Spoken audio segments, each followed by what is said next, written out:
세상에 어떻게 이런 일이 일어날 수 있는지 제가 작년에 겪었던 일은 핫토픽감으로 정말 황당한 일입니다. 참 누구에게도 속 시원히 털어놓을 수 없었는데 오늘 모두 털어놓고 다 내려놓으려 합니다. 전 올해 33살 먹은 이혼남입니다. 참 어디서부터 말을 꺼내야 할지 전 재작년에 저보다 4살 어린 여자와 사내 연애 후 결혼하게 됐습니다. 전 와이프는 술을 좋아하고 노는 걸 좋아했지만 연애에는 서툴렀고 남자를 진지하게 만나본 건 처음이라며 저만 보면 수줍어하는 그 모습. 전 그 모습에 반했었죠. 저희는 비슷한 집안에 같은 회사에 뭐 서로 모난 거 없이 부족한 거 없이 비슷비슷하게 그냥 무탈하게 평탄하게 결혼해 골인하게 되었죠. 신혼여행은 하와이로 갔습니다. 전 와이프는 혼전 순결주의자라서 1년 연애 동안 별다른 진도를 빼지 못했기에 하와이에서 지냈던 그 밤이 첫날 밤이었죠. 네, 뭐 좋았습니다. 자세한 얘기는 생략할게요. 아무튼 그렇게 행복한 시간을 보냈었고 전 술을 잘 못하지만 전 와이프는 타고난 술꾼이었기에 일정 내내 제가 먼저 골아 떨어졌었고 전 와이프는 새벽까지 혼자 술을 마셨는지 아침에 눈을 떠보면 비몽사몽 제 옆에서 잠들어 있었습니다. 그렇게 즐거운 신혼여행을 끝마치고 한국으로 돌아왔고 얼마 지나지 않아서 전 와이프는 임신을 했습니다. 허니문 베이비였던 거죠. 근데 그땐 너무 좋아서 의심할 겨를도 없었지만 생각해보면 아직 아이 기획이 없어서 제가 피임을 했었는데 하나도 의심하지 않고 그냥 마냥 좋아한 제가 미련스럽고 바보 같네요. 전 와이프는 임신하자마자 일을 그만두고 집에서 퇴교를 시작했습니다. 임산부 요가니 임산부 마사지니 아주 여러 방면으로 관리도 받고 뭐 퇴교 여행 그런 것도 가야 한다고 해서 저기 가까운 일본에 오키나와로 퇴교 여행도 떠났었죠. 혼자 벌기 때문에 좀 부담스러웠지만 내 아이를 가진 와이프가 안쓰럽고 또 힘들어하는 모습을 보니 정말 하나도 아깝지 않았습니다. 임신 막달쯤 되었을 땐 예약해뒀던 조리원이 마음에 안 든다며 걸어놓았던 예약금을 다 날리면서까지 무슨 유명하다는 조리원에 특실로 다시 재예약을 하더군요. 비용이 만만치 않았지만 그래도 해줬습니다. 내 아이를 가진 여자니까요. 임신 중에는 뭐가 먹고 싶니 뭐가 하고 싶니 새벽 2시든 3시든 전 와이프가 필요하다는 건 뭐든 다 사다 줬었습니다. 정말 헌신했다는 거 그거 말씀드리고 싶어서 이렇게 길게 주저리 했네요. 지금부터는 편의상 아내라고 친하겠습니다. 이제 본론으로 들어가자면 오후 3시쯤인가 아내가 진통을 시작했고 전 아내를 들쳐 업고 병원으로 갔습니다. 저희 집에서도 첫 아이고 와이프 쪽 친정에서도 첫 아이라서 우리 부모님들 그리고 제 동생 장인어른 장모님 그리고 처제까지 온 가족이 다 모여서 아내의 출산을 기다리고 있었죠. 뱃속에 아이가 너무 크고 자궁문도 안 열리고 39주가 되도록 아이가 너무 위쪽에 있어서 의사도 그렇고 제왕절개를 하자고 해서 아내는 제왕절개로 아이를 낳기로 했었죠. 그렇게 아내는 수술실로 들어갔고 얼마 안 지나서 우영하는 아기 울음소리가 들리길래야 내 아이가 세상에 나왔구나 참 벅차더군요. 근데 한참 지나도 아이 얼굴을 안 보여주길래 뭐지 싶었습니다. 아내는 입원실로 이동하고 다른 가족들은 왜 아이를 안 보여주냐며 병원에서 아우성이고 친구한테 듣기로는 수술실에서 바로 한번 아기를 보여준다는데 안 보여주길래 저도 뭐지 싶었지만 간호사가 되게 난처해하면서 면회 시간을 볼 수 있다고 그러길래 아 그런가 보다 싶어서 입원실에 간 아내의 손을 꾹 잡아주고 마취가 풀릴 때까지 같이 기다리고 있었죠. 마취가 풀린 아내는 절 보자마자 엉엉 울기 시작합니다. 오빠 아기 봤어? 아니 이상하게 아기를 안 보여주네. 원래 이런 건가?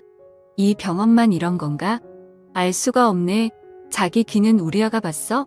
아기를 봤냐고 물어보는데도 아내는 아무 말도 하지 못하고 꼭꼭 울기만 합니다. 장모님이 전 와이프 보고 왜 우냐고 아프냐고 간호사한테 무통주사 놔달라고 간호사만 연신 불러대고 우리 부모님은 그런 아내가 안쓰러워서 연신등을 쓰다듬어 주고 아내는 뭐가 불안한 듯 계속 덜덜 떨고 참 지금 생각해도 어이가 없네요. 그 다음날 또 온 가족이 다 모여서 면회 시간에 맞춰서 아이를 보러 병원에 갔습니다. 아내는 가족들을 보자마자 아이 조금 있다 보자고 안 된다며 꼿꼿거리고 도대체 애가 왜 이러나 싶어서 병원에다가 빨리 아이를 보여달라고 온 가족들이 다여구를 했죠. 간호사는 되게 난처해하며 남편분만 이리로 오세요 하면서 절 부르길래 아 원래 이 사람 저 사람 다 보면 병균이 옮을 수도 있으니까 남편만 보여주나 보다. 그리 생각하고 아내와 함께 신생아실로 갔죠. 아내는 신생아실로 가는 내내 휠체어 위에서 손을 달달달 떱니다.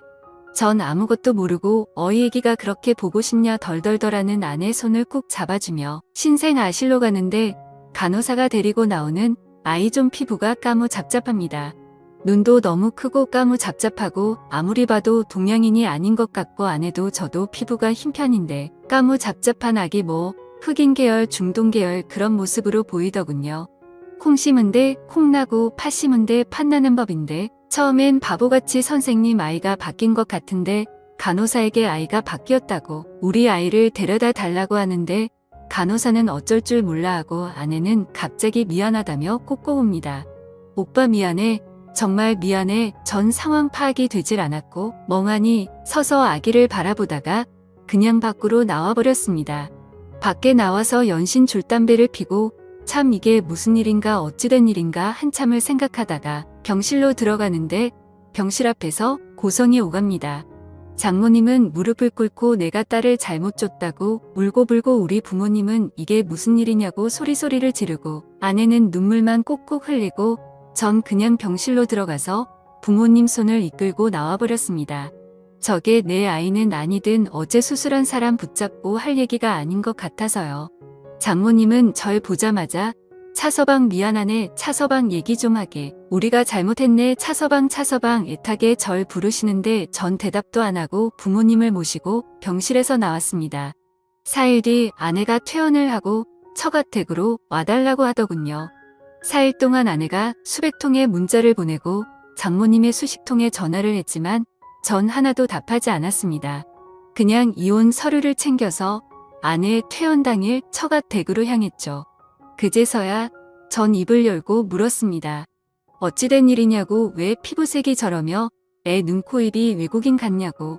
그러자 아내가 하는 말이 오빠가 신혼여행 내내 밤 10시도 안 되어서 골아 떨어져서 자길래 자기 혼자서 호텔 바에 내려가서 술 한잔 하다 보니 어떤 외국인이 와서 말을 걸었고 자기는 그때 너무 만취된 상태였기에 상황 분간도 못하고 그 남자에게 엎어서 어디 해변가에서 그 남자에게 당했다. 술이 너무 취했었기 때문에 난 그게 꿈인 줄 알고 아무 말도 안 했었는데 애가 태어나 보니 그게 꿈이 아니라 실제 있었던 일이구나. 이제 생각이 났다며 참 말도 안 되는 핑거리를 늘어놓더군요. 장모님은 차서방. 우리 딸도 당한 거네. 자네도 알지 않는가 우리 딸 제대로 된 연애도 한번 못 해보고 자네한테 바로 시집가는 거네. 실수지 않는가. 한 번만 용서해주고 아이는 내가 절대 자네 눈에 보이지 않게 잘 숨겨서 키우겠네. 원한다면 외국으로 보내던지 어디 아이 없는 부모들한테 입양을 보내던지 자네가 원하는 대로 해주겠네. 계속 연신 저에게 사정을 하시고 장인어른은 계속 한숨만 쉬시고 그 와중에도 정말 아내가 그 남자에게 당했던 거라면 용서해야 할까. 별의 별 수백 가지 생각이 다 들더군요. 제가 아내에게 첫 남자인 건 맞으니까요. 전 고민해본다고 하고 집으로 돌아왔습니다. 그리고 집에 와서 신혼집에서 컴퓨터를 켜서 이것저것 검색을 해보는데 문득 아내가 의심스러워져서 아내의 네이버 아이디로 로그인을 해봤죠. 참 제가 판도라의 상자를 열었더군요. 아내는 네이버 지식인의 처녀 막 수술 그리고 성형 임신 중 친자 확인, 해외 입양 등등 참 여러 질문을 올려놨고 그 질문들을 모두 읽어보니 아내에게 제가 첫 남자가 아니라 아내는 수술을 해서 처녀인 척 했었던 거였고 그 남자에게 당했다는 사실을 까맣게 잊고 있었던 것도 아니고 실은 다 알고 있었기에 임신 중에 친자 확인을 할 수 있는지 애를 가족들 몰래 낳을 수 있는지 참 이것저것 말도 안 되는 질문들을 연신 하루에도 두세 개씩 했더군요. 참 지금 생각해보니 당했다는 것도 거짓답습니다.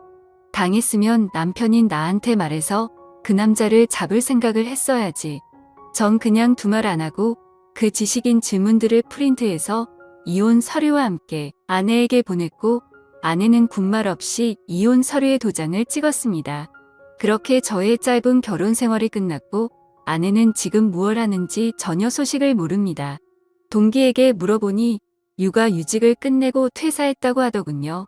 저도 회사에 이미 소문이 다 난 터라 더 회사를 다니기 민망해서 다른 회사로 이직을 했고 참 저도 지금은 담담하게 글을 써내리고 있지만 그때 당시에는 술독에 빠져서 매일매일 술만 마시고 그렇게 지냈었네요. 지금은 그냥 아무 감정도 없고 아무렇지 않습니다. 그래도 뭔가 제 마음속에 남아있는 응어리가 있었는데 이렇게 많은 분들이 보는 유튜브 채널에 제 얘기를 공유하고 나니 뭔가 한결 마음이 더 편안해집니다. 저도 이제 좋은 인연 만나고 싶은데 세상에 아무 여자도 믿을 수 없을 것 같아서 이렇게 평생 혼자 살아야 하나 싶습니다. 긴 글 읽어주셔서 감사합니다.